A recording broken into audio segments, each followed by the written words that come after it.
Hello, আসসালামু আলাইকুম guys. কেমন আছেন সবাই? আশা করি সবাই অনেক ভালো আছেন।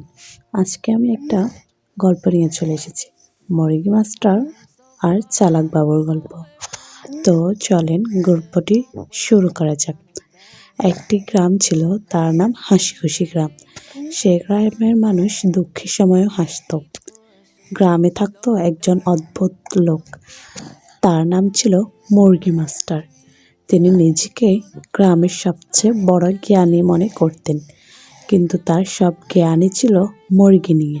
মুরগি মাস্টার বলতেন, মুরগি বুঝলে জীবন বুঝবা, মুরগি না থাকলে মানুষ আধা। গ্রামের লোকজন প্রথমে তাকে পাত্তা না দিলেও পরে বুঝলো লোকটা একটু বেশি সিরিয়াস। গ্রামের আরেকজন ছিল, নাম তার চালাকবাবু। চালাকবাবুর নামের মতোই সে খুব চালাক, দুষ্টু আর মজার ছেলে। সে সবসময় ভাবত এই মুরগি মাস্টারকে কিভাবে জব্দ করবেন। একদিন বাবুর মাথায় এক দুর্দান্ত প্ল্যান এলো। সে বাজার থেকে একটা মোটা তাজা দুষ্টু মুরগি কিনে আনলো।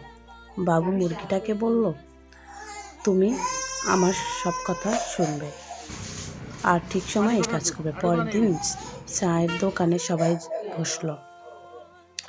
মুরগি মাস্টার বললেন, সবাইকে জ্ঞান দিচ্ছেন, মুরগি কখনো ভুল করে না, ভুল বুঝে মানুষ। তখনই বাবু এসে দোকানে আসলো আর বলল, মাস্টার, আমার একটা সমস্যা আছে।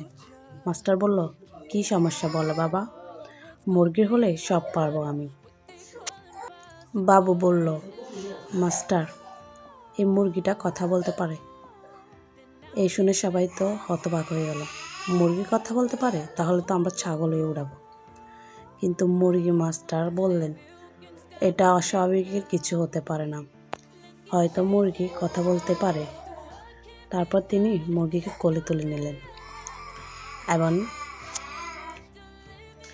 এবং মুরগিকে জিজ্ঞেস করলেন, বলো তুমি কি বলতে চাও? মুরগি চুপ। মাস্টার বললেন, ভয় পেও না, আমি মুরগি মাস্টার।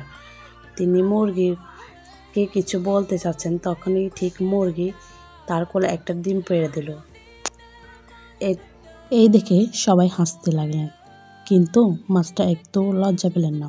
তিনি বললেন, সে কথা না বলতে পারলে কি হয়েছে, সে কাজে বুঝিয়ে দেখিয়েছে।